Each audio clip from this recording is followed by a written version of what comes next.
ونعوذ بالله من شرور أنفسنا ومن سيئات أعمالنا من يهده الله فلا مضل له ومن يضلل فلا هادي له ونشهد أن لا إله إلا الله وحده لا شريك له ونشهد أن محمدا عبده ورسوله أرسل بالحق بشيرا ونذيرا وداعيا إلى الله بإذنه وسراجا منيرا اللهم صل على محمد وعلى آل محمد كما صليت على إبراهيم وعلى آل إبراهيم إنك حميد مجيد اللهم بارك على محمد وعلى آل محمد كما باركت على إبراهيم وعلى آل إبراهيم إنك حميد مجيد أما بعد سامعین محترم، نیا اسلامی سال شروع ہوا۔ محرم اسلامی سال کا پہلا مہینہ ہے، لیکن یہ مہینہ یا یہ سال شروع ہوتے ہی اہل ایمان کی ایک بڑی تعداد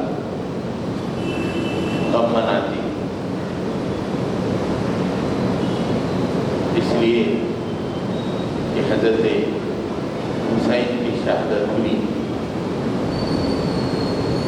حضرت امام حسین رضی اللہ تعالیٰ عنہ کی شہادت ہوئی۔ یہ شہادت کا واقعہ خطرناک ہے اور بہت ہی اپنے اندر ایک ایسا سبق رکھتا ہے جس پہ غور کرنے کی ضرورت ہے۔ لیکن ظالموں نے اس واقعے کو ایسا رنگ دے دیا کہ آج تک امت مسلمہ بڑھ گئی، امت مسلمہ میں انتشار اور اختراع، اور آج اس انتشار کی وجہ سے جو دنیا کی بڑی طاقتیں وہ اس کا استعمال کرتی، سنیوں کو شیعوں کے خلاف، شیعوں کو سنیوں کے خلاف استعمال کر کے اپنے مقاصد کی تکمیل کرتی۔ 20ویں صدی اور 21ویں صدی کی اگر آپ تاریخ دیکھیں تو مغربی طاقتوں کا یہی رویہ رہا کہ انہوں نے جان لیا، ان کے محققین نے دیکھ لیا کہ مسلمانوں میں دو فرقے پائے جاتے ہیں، شیعہ اور سنی، اور ان کو ایک دوسرے کے مقابلے میں استعمال کیا جائے تاکہ ہمارے مقاصد کو پورا کیا جائے۔ اور آج بھی یہی معاملہ ہو رہا ہے۔ حضرت امام حسین کی شہادت بے شک ایک غمناک پہلو، ہر مومن غمگین ہو جاتا ہے، اس سے کہ ایک مومن کے ایمان کا تقاضا یہ ہے کہ وہ اہل بیت سے محبت کرے۔ اللہ کے نبی صلی اللہ علیہ وسلم کے گھر والوں کو اہل بیت کہا جاتا ہے، اور ہر مومن کے ایمان کا تقاضا ہے کہ اہل بیت سے محبت کرے۔ لیکن اس واقعے کو ایسا رکھ دیا گیا، اس کے بعد لوگوں نے نظریات بنائے، افکار بنائے، ایک نیا فرقہ ہی کھڑا ہوا، اور یہ بتانے کی کوشش کی گئی کہ خلافت کے اصل حقدار تو حضرت علی رضی اللہ تعالیٰ عنہ اور باقی کے 3 جو خلفائے راشدین ہیں وہ غاصبین ہیں، انہوں نے خلافت کو غصب کیا ہے۔ اور یہ بھی بتانے کی کوشش کی جاتی ہے کہ ان تینوں نے چونکہ حضرت علی رضی اللہ تعالیٰ عنہ کی خلافت کو چھینا ہے، جس سے حضرت علی رضی اللہ تعالیٰ عنہ ان سے ناراض تھے۔ یہ تاریخی حقائق سے بالکل الگ بات ہے۔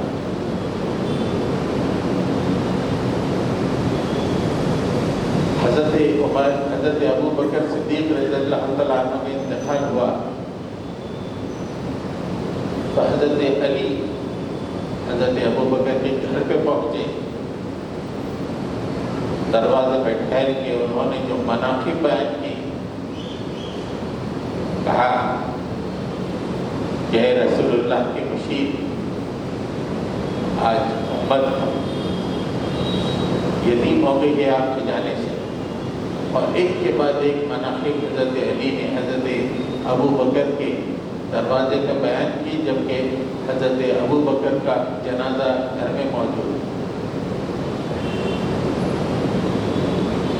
اور یہ ظالم بھی کہتے ہیں کہ حضرت علی حضرت ابو بکر سے ناراض ہیں۔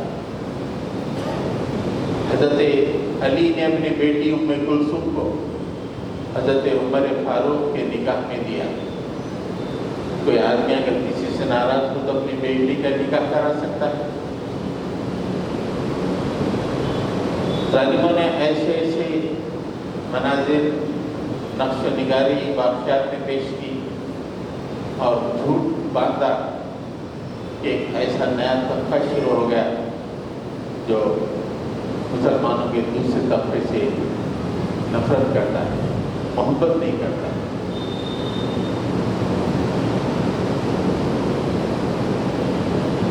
میدان کربلا میں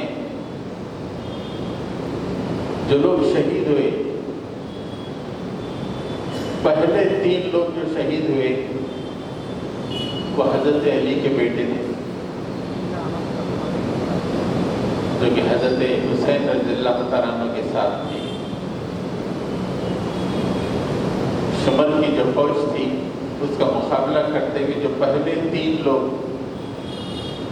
شہید ہوئے وہ حضرت علی رضی اللہ تعالیٰ عنہ کے بیٹے تھے۔ جو سب سے پہلے شہید ہوئے ان کا نام حضرت علی نے ابو بکر رکھا تھا۔ دوسرے جو شہید ہوئے ان کا نام حضرت علی نے عمر رکھا تھا۔ تیسرے جو شہید ہوئے ان کا نام حضرت علی نے عثمان رکھا تھا۔ بچوں کے جو نام رکھے جاتے ہیں، کسی سے آدمی نفرت کرے تو بچوں کے نام رکھے جاتے ہیں۔ عام طور پہ بچوں کے نام رکھنے کا مطلب یہ ہے کہ آدمی ان لوگوں سے بے انتہا محبت کرتا ہے، کہ جب بچے پیدا ہوں تو ان کا نام رکھتا ہے۔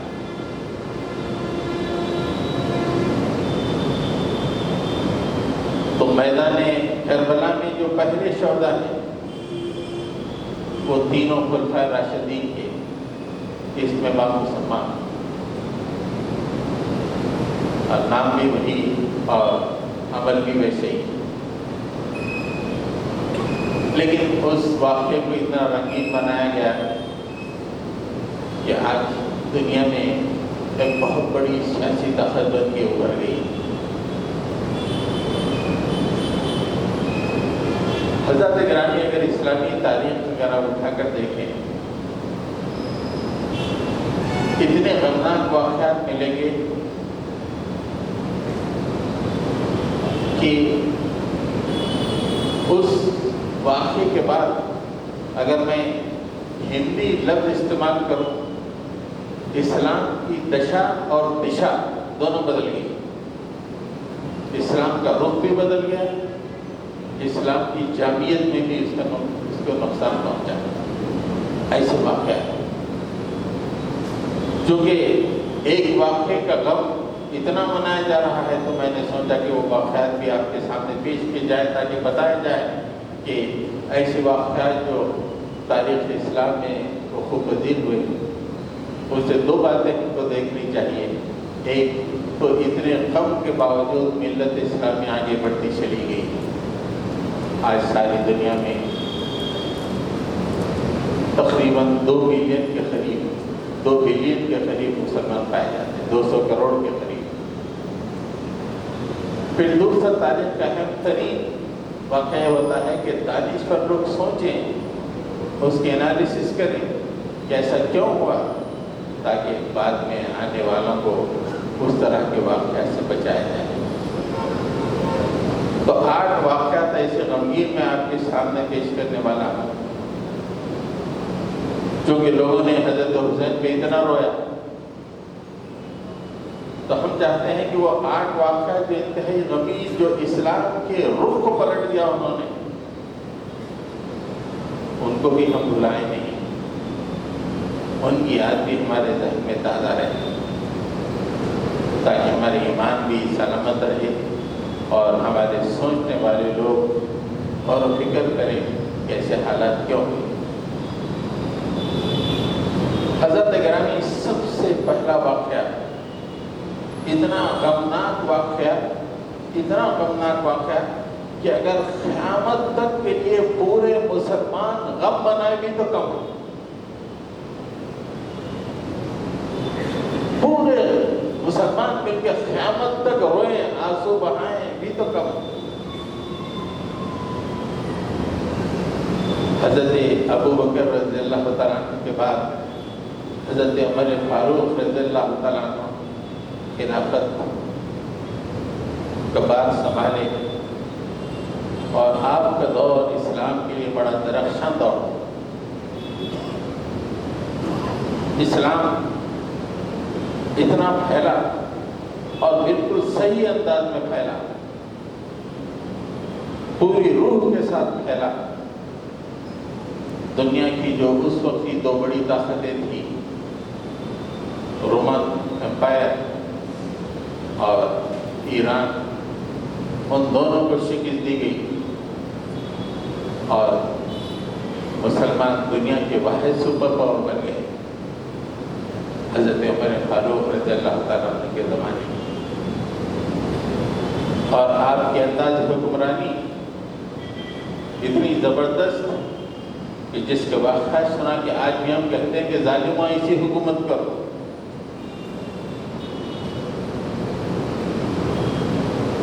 حکومت ایسی ہونی چاہیے۔ ہندوستان کی آزادی کا بہت بڑا لیڈر کرم چند گاندھی، اس نے ایک موقع پہ کہا تھا اگر حکومت کرنا ہو تو عمر جیسی حکومت کرنی چاہیے۔ آج حضرت عمر کی حکمرانی پہ اتنی کتابیں لکھی ہوئی ہیں، ساری دنیا کے لیے مشعل راہ۔ 10 سال انہوں نے حکومت، اسلام کی آن بان شان ساری دنیا میں پھیلائی، لیکن ایک دفعہ وہ جب فجر کے لیے نماز کے لیے جا رہے تھے، مسجد میں پہنچ کے انہوں نے امامت کے مصلی پر پہنچ کر نماز شروع کی۔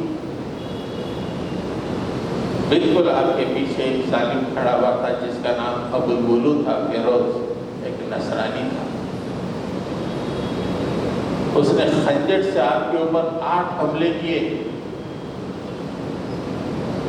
مسلح پہ وہ گر گئے، گرتے گرتے پیچھے حضرت عبدالرحمن بن عوف نے ان کو مسلح پہ کہا نماز پڑھا اور بے ہوش ہو گئے۔ نماز ختم کی، وہاں سے لے آ کے گھر پہنچایا، طبیب کو بلایا گیا، طبیب نے دودھ پلایا، جو ہی دودھ پلایا وہ پیٹ سے نکل گیا، جو زخم تھا اس میں سے نکل گیا، اور 3 دن کے بعد آپ کی شہادت ہو گئی۔ یہ وہ غمناک واقعہ ہے جس نے اسلام کی دشا کو بدل دیا۔ ساری دنیا کے مسلمان اس واقعے پہ اگر غم منائے بھی تو کم۔ حضرت حذیفہ بن یمان نے کہا رضی اللہ تعالیٰ عنہ، عمر کے انتقال کے بعد اسلام کے اقبال میں کمی آ گئی۔ اسلام کا جو اقبال تھا اس اقبال میں کمی آ گئی۔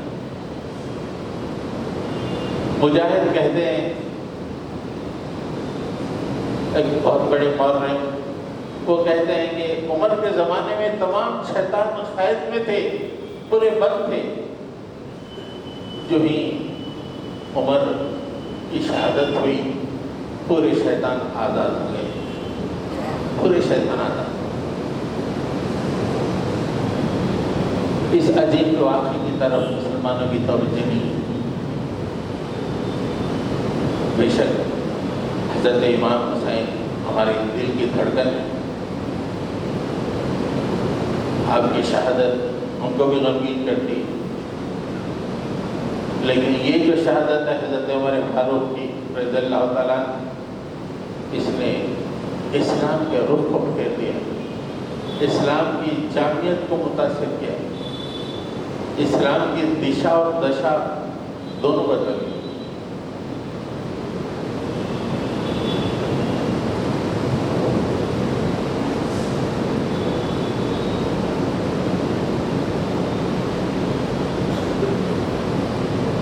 حضرت عمر فاروق رضی اللہ تعالیٰ عنہ کی زندگی جانیے، آپ کا سینہ چوڑا ہو جائے گا کہ دنیا میں ایسا حکمراں پھر بعد میں آپ کے بعد پھر کوئی نہیں آیا اور نہ قیامت تک آئے گا۔ اہل ایمان کے ایمان تازہ ہو جائے گا آپ کی زندگی میں سے۔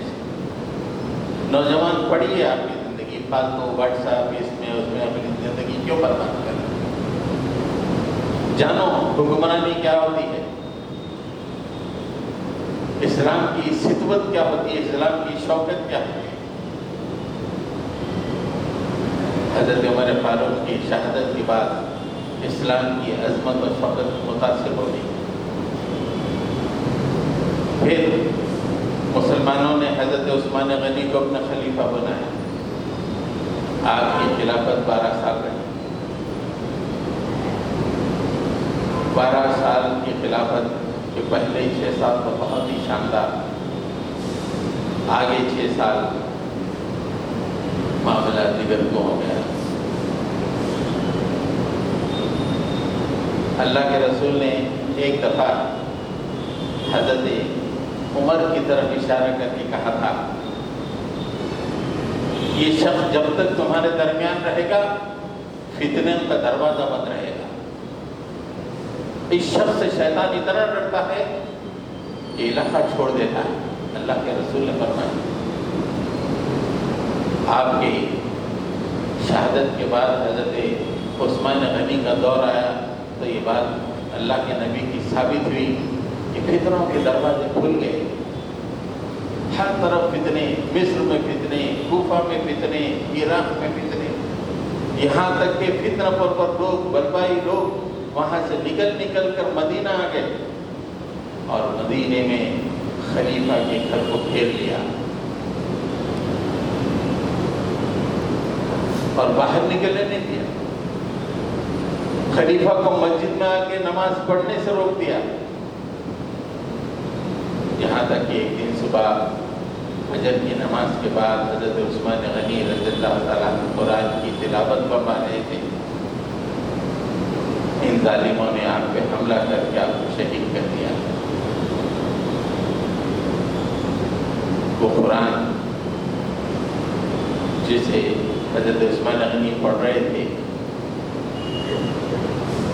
شہادت کے بعد اس قرآن پہ جو خون کے چھینٹے پڑے، ایسا مشہور ہے کہ وہ کتاب آج بھی جو ہے محفوظ ہے۔ تو وہ کتاب قرآن مجید پڑھ رہے تھے، آپ کو شہید کر دیا گیا۔ اس شہادت کے بعد جو مسلمانوں میں فتنے پھیلے، یہ شہادت پہ بھی اتنا کم منایا جائے کم ہے، اس لیے کہ وہ اگر آپ تاریخ پڑھیں گے اس کے بعد تو مسلمانوں میں جو انتشار، مسلمان آپس میں لڑنے لگے، آپس میں جنگیں کرنے لگے۔ حضرت علی کا دور خلافت 6 سال کا پورا فتنوں میں گزرا۔ مسلمان 2 جماعتیں، 2 بڑی جنگیں انہوں نے کی، ایک جنگ جمل، ایک طرف مسلمان، دوسری طرف مسلمان۔ کہ حضرت عثمان غنی کی شہادت کتنا غمگین واقعہ ہے، اسلام کی دشا اور دشا بدل گئی۔ بلبائی کس طرح مدینہ آئے، کس طرح آپس میں ربط کیا، آج مغرب کے لوگ اس پہ ریسرچ کر کے اپنی سیکیورٹی کو فراہم کرتے ہیں، اور مسلمان کھانے پینے میں مست ہیں۔ ان واقعات کو کس طرح وہ بلوائی مدینے میں دارالخلافہ میں آ کے عین خلیفہ کو گھیر لیے، اس پہ ریسرچ ہوا۔ دنیا کو سیکیورٹی نظام کا ایک کانسیپٹ ملا کہ سیکیورٹی ہونی ہے۔ اس کے بعد اتنے فتنے، جنگ جمل، ادھر بھی کوئی مرتا تو مسلمان شہید ہو رہا، ادھر بھی کوئی مرتا تو مسلمان شہید ہو رہا۔ اس کے بعد حضرت علی اور حضرت معاویہ کی جنگ ہوئی، جنگ صفین جسے کہا جاتا ہے۔ دونوں طرف حضرت، یہیں سے مسلمانوں میں بہت بڑا فرق پیدا ہو گیا، انتشار یہیں سے پیدا ہو گیا۔ حضرت علی کے سپورٹ میں جو لوگ تھے انہیں شیعان علی کہا جاتا تھا، اور حضرت معاویہ کے سپورٹ میں جو لوگ جنگ کر رہے تھے یا ان کے جو سپورٹرز تھے انہیں شیعان معاویہ کہا جاتا تھا۔ شیعان علی، شیعان معاویہ۔ حضرت علی مدینے سے اپنے دارالخلافہ کو کوفہ شفٹ کی، مدینہ النبی سے اسلامی مرکز نکل کے کوفہ آ گیا۔ وہاں پہ حضرت امیر معاویہ سے جنگ ہوئی۔ جنگوں کے بعد اور فتنے، ایک نیا فتنہ شروع ہو گیا، خوارجی فتنہ۔ مسلمانوں میں ایک ایسا فتنہ جو کئی سالوں تک مسلمانوں کو تنگ کرتا رہا۔ آج بھی وہ فتنہ آپ کو دکھائی دیتا ہے کہ جو آئی ایس کی شکل میں آپ کو دکھائی دے رہا ہے، یہ خوارجی فتنہ ہے۔ ایسے کئی فتنے ہیں جو خوارجی، ظالم لوگ وہ حماس کو خوارجی بولتے ہیں، وہ لوگ ہیں جو یہودیوں کے پرستار ہیں۔ حماس تو حق پر ہے، وہ خوارجی نہیں،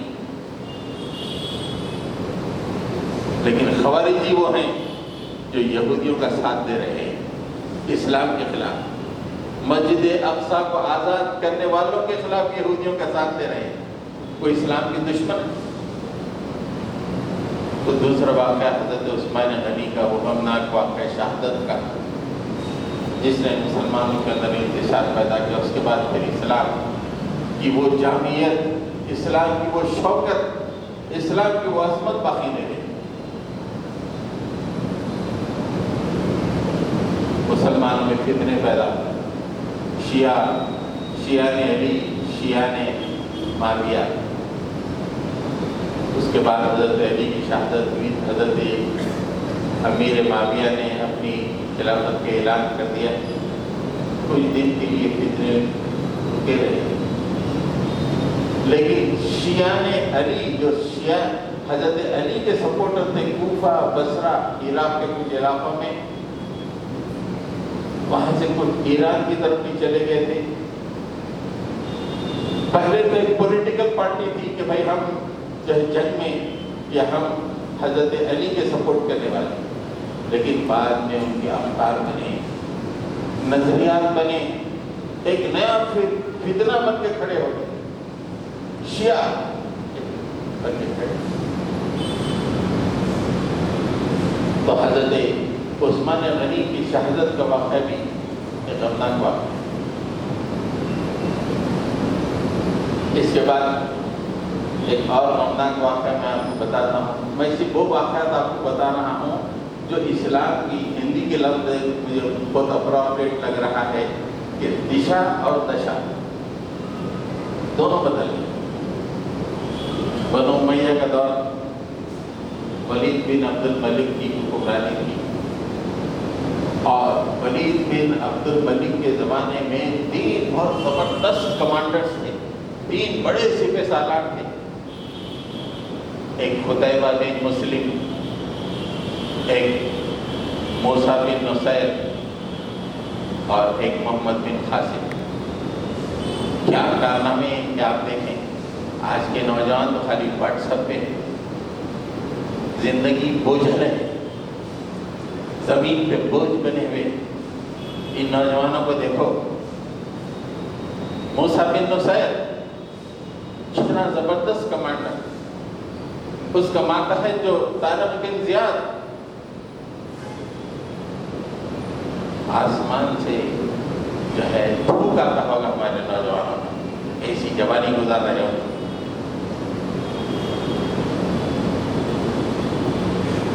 قتیبہ بن مسلم وہ سپہ سالار تھا جو خراسان، سمرقند، بخارا، یہاں تک کہ چین کے بہت بڑے علاقے پہ حملہ کر کے اس نے اسلامی سلطنت میں شامل کر لیا۔ آپ نقشہ دیکھیں، میں نوجوانوں کو نقشہ بھی دینے والا۔ سمرقند، بخارا جو آج کل پہلے سوویت یونین میں تھا، آج آزاد ہو گئے ہیں، وہ چین سے لگے ہوئے ہیں، وہ اسے مار کے دیکھیے آپ، اتنے زبردست مار کے قتیبہ بن مسلم کے اسلامی پرچم کو اتنی دور تک چین تک پہنچا دیا۔ مکے مدینے سے شروع ہوا تھا، اندازہ لگے چین تک اسلام پہنچ گیا۔ یہ آپ کے سپہ سالار تھے۔ موسیٰ بن نصیر وہ کمانڈر ان چیف تھا جس کو ولید بن عبد الملک نے افریقہ کے علاقے میں کمانڈر ان چیف بنایا۔ اس نے مراکش کے بربر ایک فوج کو ترتیب دیا اور بربری ایک طارق بن زیاد کو اس کا کمانڈر بنایا، اور 12,000 کی فوج کشتیوں سے مراکش سے اسپین میں داخل ہوئی۔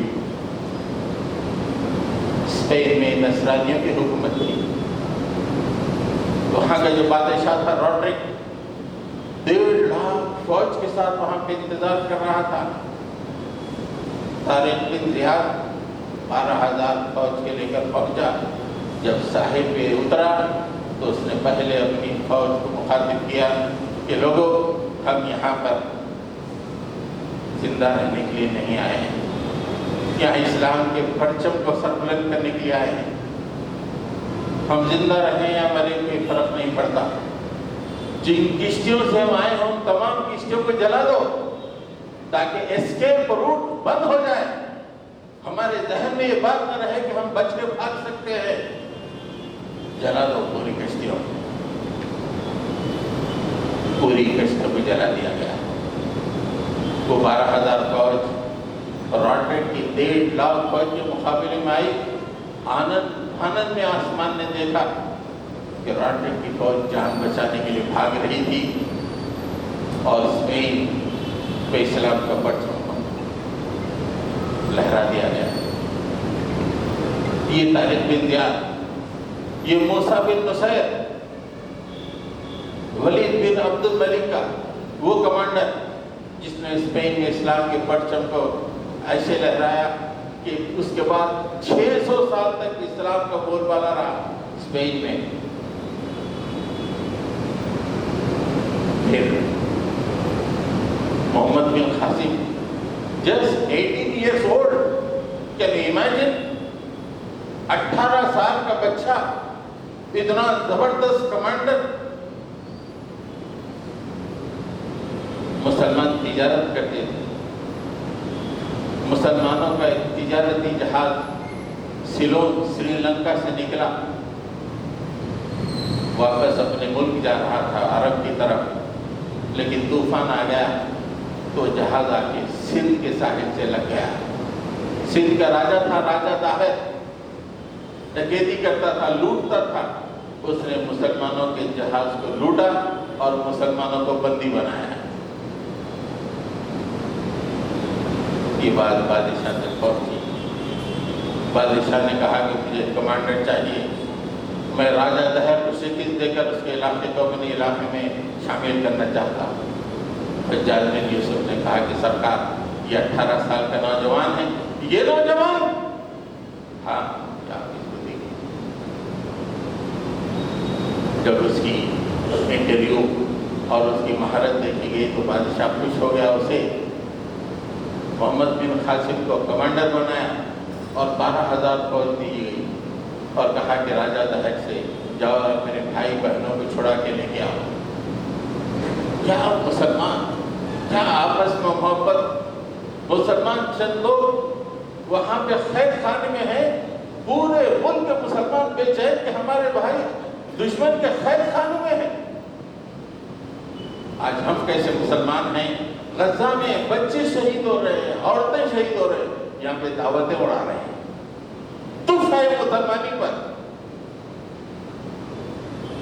بڑے نمازیں ہماری چل رہی ہیں، بڑے شادیاں ہو رہے ہیں، اور شادیوں کے ولیمے بھی لاکھوں کے ہو رہے ہیں۔ تف ہے، پوری قوم بے چین کہ ہمارے بھائی بہن راجہ دہر کے خیر خانے میں، یہاں تک کہ بادشاہ پریشان۔ جاؤ محمد بن قاسم، جاؤ یہ 12,000 فوج کو لے جاؤ، اپنے بھائی بہن کو آزاد کرا کے لاؤ۔ محمد بن قاسم 12,000 کی فوج لے گئی، راجہ دہر کے پاس پہنچا تو 1.5 لاکھ کی فوج کے ساتھ، اور اس کی فوج میں ہاتھی وغیرہ بھی موجود تھے، سامنے کھڑا ہوا ہے۔ لیکن محمد بن قاسم کی جوان مردی، اس کی سپہ سالاری نے ایسے جوہر دکھائے کہ دوپہر ہوتے ہوتے راجہ دہر کی فوج بھاگنے لگی جان بچانے کے لیے۔ دن میں جنگ ہوتی، تلوار نکال کر دشمن کے خلاف پھیرتا۔ جب شام ہوتی، محمد بن قاسم کو وہ اخلاق سپہ سالار تھا کہ دشمن کے جو فوجی جن کو دشمن چھوڑ کر بھاگ گیا تھا، جو زخمی تھے، کرا رہے تھے، ان کے پاس جاتا اور ان کی مزاج پرسی کرتا اور ان کے علاج اپنے ہاتھوں سے کرتا۔ ولید بن عبد الملک کا انتقال ہو گیا۔ اب جو سانحہ ہے انتہائی غمناک سانحہ۔ آپ کو حیرت ہوگی، محمد بن قاسم نے جو سندھ پہ حملہ کیا اور پورے سندھ کو اسلامی ملک میں شامل کر لیا، یہاں تک کہ جو اس وقت گجرات کا سورت ہے وہ بھی شامل ہو گیا۔ گجرات میں جو سورت ہے وہ بھی شامل ہو گیا۔ ولید بن عبد الملک کے ایک خاص بات یہ ہے کہ جب وہ بادشاہ بنا، عام طور پہ جب بادشاہ ہوتی ہے تو بادشاہ بنتی کرون پرنس ولی عہد کو بھی نامزد کر دیتے ہیں۔ سعودی عرب میں چلتا تھا، بالکل ویسے ہی ہوا اس وقت سعودی عرب میں۔ ولید بن عبد الملک جب خلیفہ بنا تو لوگوں نے سلیمان بن عبد الملک، جو اس سے 3 سال چھوٹا تھا، بھائی تھا، اس کو ولی عہد بنایا۔ لیکن حکومت کے کچھ دن گزرنے کے بعد ولید بن عبد الملک نے سوچا کہ نہیں، سلیمان بن عبد الملک نہیں، میرے بیٹے کو ولی عہد بنانا چاہیے۔ اس کا جو خاص آدمی تھا حجاج بن یوسف، وہ فیور کر رہا تھا۔ قطیبہ بن مسلم جو بڑا سپہ سالار، جو چین تک جس نے کامیابی حاصل کی تھی، وہ بھی ولید بن عبد المطلب کا سپورٹ کر رہا تھا۔ لیکن اتفاق ایسا ہوا کہ جب ولید بن عبد الملک کا انتقال ہوا تو اس کا بھائی، بیٹا نہیں بلکہ بھائی سلیمان بن عبد الملک بادشاہ بن گیا۔ اب انہوں نے یہ 3 عظیم الشان کمانڈرز کو کا کیا حال کیا، جس کی وجہ سے اسلام کی دشا اور دشا بدل گئی۔ اس نے موسیٰ بن نصیر اور طارق بن زیاد کو جیل خانے میں ڈال دیا۔ انہوں نے اجازت مانگی تھی ان سے پہلے خلیفہ ولید سے کہ سرکار، ہم اسپین میں کامیاب ہو گئے، ہم کو اجازت دی کہ ہم پورے یورپ میں داخل ہو جائیں گے اور پورے یورپ میں اسلامی پرچم کو لہرائیں گے۔ سلیمان بن عبد الملک نے اسے جیل خانے میں ڈال دیا، اس کے بیٹے کو قتل کروا دیا اندلس میں۔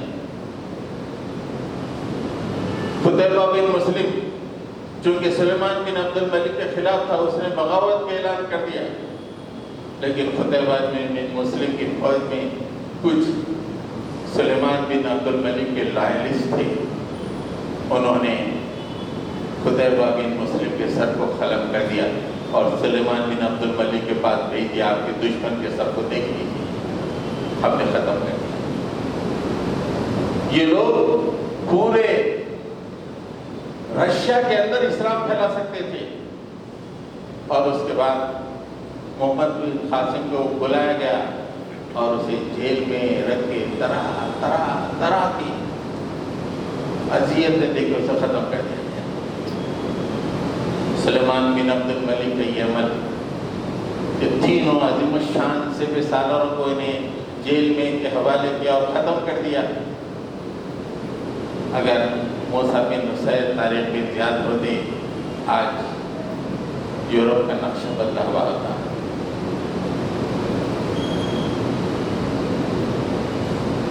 اور قتیبہ بن مسلم ہوتے تو رشیا میں اسلام کو پرچم اور چائنا میں اسلام کو پرچم ہوتا۔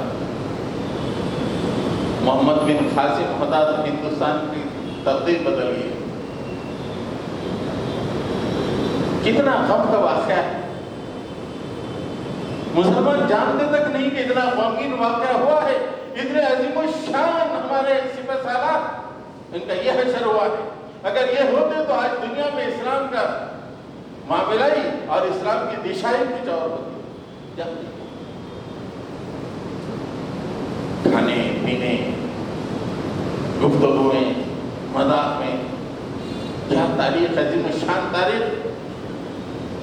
آج مغرب ان سپہ سالاروں سے اتنا متاثر ہے کہ اسپین کے ساحل پہ جو پہاڑ ہے اس کا نام انہوں نے جبرالٹر رکھا، جبل الطارق، طارق کا پہاڑ، اس لیے کہ وہاں پہ وہ پہنچ کر اس نے اسپین کو فتح کیا۔ یہ غمناک واقعہ ہے۔ 10 محرم کے واقعے پہ تو روتے آ رہے ہیں۔ یہ کتنا غمناک واقعہ ہے کہ 3 سپہ سالاروں کا یہ حشر کر دیا کہ اس کے بعد کئی سالوں تک اسلام کی کوئی پیش قدمی نہیں ہوئی کسی علاقے میں۔ کئی سالوں تک حکومتیں بدلی، سب ہوا، لیکن جو پیش قدمی یہ 3 سپہ سالاروں کے ذریعے سے ہوئی تھی پھر نہیں۔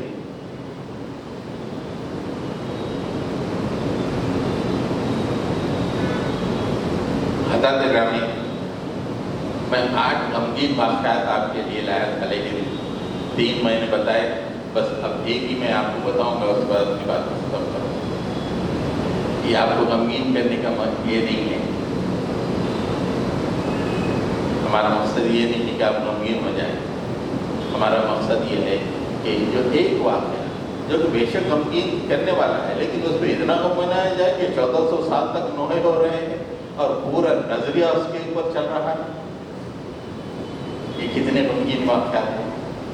حضرت عمر کی شہادت نے اسلام کے رخ کو بدل دیا، اسلام کے اقبال کو ختم کر دیا۔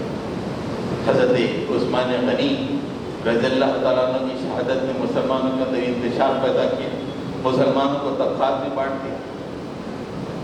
یہ 3 سپہ سالار کے ساتھ جو سلیمان بن عبد الملک نے کیا، اسلام آج کیا ہوتا آپ اندازہ نہیں لگا سکتے۔ یہ اس لیے بتا رہے ہیں کہ آپ تاریخ جانیے۔ میں آج یہ سوچ کے آیا ہوں کہ صرف تاریخ کے پنے آپ کے سامنے کھولوں، قرآن و حدیث سے نہیں بلکہ صرف تاریخ کے پنے، تاکہ کیسے غمگین واقعات سے ہم گزر کر آئیں، اسے دیکھیں، اپنے ایمان تازہ کریں، ان کی بہادری دیکھیں، اپنا سینہ تاریخ بے زیاد کے واقعات پڑھے تو سینہ کھل جاتا۔ محمد بن قاسم 18 سالہ نوجوان، اتنا عظیم الشان کمانڈر۔ آج ہمارا 18 سالہ ابا میں سیل فون دلاؤ، آگے باپ کے سامنے بیٹھ جاتا۔ یہ ہمارے بچے، یہ ہماری تعلیم۔ حضرت گرامی، اور دردناک واقعہ یہ ہوا، سلیمان بن عبد الملک کی بات، اس نے بہت سے کام خراب کیے، لیکن ایک کام اچھا کیا۔ اس نے اپنے انتقال سے پہلے کہا کہ میں اپنے بچے کو ولی عہد نہیں بناؤں گا، بلکہ عمر بن عبدالعزیز کو اس نے نامزد کیا۔ عمر بن عبدالعزیز 2.5 سال انہوں نے خلافت اور اتنی زبردست انہوں نے حکومت کی کہ ہمارے اسلاف، ہمارے مورخین لکھتے ہیں کہ خلفائے راشدین میں عمر بن عبدالعزیز کا بھی شمار ہے، 4 نہیں بلکہ خلفائے راشدین 5 ہیں۔ انہوں نے ایسی حکومت کی جیسے حضرت عمر رضی اللہ تعالیٰ عنہ کے زمانے کی حکومت تھی، ویسی حکومت کو انہوں نے، ویسی حکومت کی یاد کو تازہ کر دیا۔ ہر طرف خوشحالی، لوگ خوش۔ جو بادشاہانہ ظلم ہوا کرتا تھا معاشرے میں، ایلیٹس سوسائٹی کے جو ظلم ہوا کرتا تھا، اس ظلم کو انہوں نے پورا ختم کر دیا۔ بادشاہت میں کیا ہوتا ہے؟ آج بھی یہ جو ہم جمہوریت بولتے ہیں، یہ جمہوریت بھی بادشاہت کی دوسری شکل ہے۔ ایلیٹسٹ، معاشرے کا ایک ایلیٹ طبقہ ہوتا ہے، وہ نیچے والوں پہ ظلم کرتا ہے، ہر طرح کا ظلم، ان کے زمینات پہ قبضہ، ہر چیز پہ وہ قبضہ کرتا ہے۔ حضرت عمر بن عبدالعزیز نے ہر چیز کو ختم کر دیا اور بنو امیہ کے تمام لوگوں کے اموال اور سب کو لے کر کہا کہ یہ تمہارے لوٹے ہوئے اموال لاؤ اور بیت المال میں داخل کرو۔ اور ایسی زندگی حضرت عمر بن عبدالعزیز نے گزاری اللہ کے لیے۔ 2.5 سال کی خلافت تھی۔ آپ امیجن نہیں کریں گے کہ خلیفہ ایسے کیسے ہو سکتا ہے۔ بھائی ہم میں سے کتنے لوگ بیٹھے ہوئے ہیں یہاں پر جن کے پاس وارڈروب میں کم سے کم 8-10 کپڑے تو منیمم ہوں گے، بہت غریب ہوئے تو 3-4 تو ہوں گے ہی۔ اپنے وارڈروب میں جا کے دیکھیے، اور نماز میں آ کے بیٹھے ہوئے ہیں اپن سب۔ حضرت عمر بن عبدالعزیز رحمۃ اللہ علیہ یا رضی اللہ تعالیٰ نبی کہیں، ان سے ملنے کے لیے ایک دفعہ حضرت ابن مسلم یعنی ان کی بیوی کے بھائی ملنے کے لیے گئے۔ جب دیکھا کہ حضرت عمر بن عبدالعزیز کے جسم پر جو کرتا ہے وہ میلا دکھائی دے رہا ہے، میلا، اپنی بہن سے انہوں نے ڈانٹ کر کہا، کیا یہ میلا کپڑا کیا کر رہی ہو تم، یہ کرتا میلا پہنے ہوئے ہیں۔ بیوی کی آنکھوں میں آنسو آئے، انہوں نے کہا کہ بھائی ان کے پاس ایک ہی کرتا تو ہے، یہ اتار کے دے تو میں دھوؤں، ایک ہی کرتا ہے۔ یہ خلیفہ ہوتا ہے۔ اپنے وارڈروب میں جا کے دیکھیے، جبکہ اس خلیفہ کے مقابلے میں کچھ بھی، اس کے سامنے پوری زندگی، پوری دنیا، سب کچھ، لیکن اس نے یہ فخر کا اپنایا، اس لیے عوام کی بہتری چاہیے۔ آج کے حکمران بیفور نون پہ ایک جوڑا ہوتا ہے، آفٹر نون پہ ایک جوڑا ہوتا ہے، کوئی تقریب میں جانا ہوتا ہے ایک جوڑا ہوتا ہے، دن میں 2-2 3-3 کپڑے پہنتے ہیں۔ ایسے حکمران اتنے واقعات ہیں حضرت عمر بن عبدالعزیز کے، ایمان افروز واقعات۔ انہوں نے اس دنیا کو ٹھکرا دیا۔ ہم اس دنیا میں سر سے لے کے پیر تک ڈوبے ہوئے ہیں، صرف نمازیں پڑھ رہے ہیں۔ 2.5 سال حکومت ہو گئی۔ 2.5 سال حکومت کے بعد بنو امیہ نے سوچا کہ کیسے خلیفہ بادشاہ ہیں، ان کی وجہ سے ہماری زندگی میں تنگنائیاں آ گئی، پریشانیاں آ گئی، ہمارے مال کو لوٹ کر واپس لے کے یہ بیت المال میں دے رہے ہیں۔ تو حضرت عمر بن عبدالعزیز کے جو خان سامان تھا، باورچی، لوگوں نے اس سے روک پیدا کیا۔ کیسے لالچی دنیا ہے، آپ اندازہ لگائیے۔ ظالم کو کہا گیا کہ اگر تم عمر بن عبدالعزیز کو کھانے میں زہر ملا کے دو گے تو ہم تم کو 1000 دینار دیں گے۔ جسٹ 1000 دینار کے لیے اس ظالم نے حضرت عمر بن عبدالعزیز کے کھانے میں زہر ملا کے دے دیا۔ 3 دن کے بعد اس زہر کا یہ اثر ہوا کہ حضرت عمر بن عبدالعزیز دنیا سے رخصت ہو گئے۔ کتنا غمگین واقعہ۔ اسلام کی دشا پلٹ گئی. جو خلافت کا رخ آ گیا تھا بادشاہت میں، حکمرانی میں خلافت کا جو رخ آیا تھا، وہ رخ پھر بادشاہت کی طرف آ گیا، اور ایسے آ گیا کہ بس گرتے چلے گئے، گرتے چلے گئے، گرتے چلے گئے، یہاں تک اب امریکہ کے غلام بن گئے، اسرائیل کے غلام بن گئے.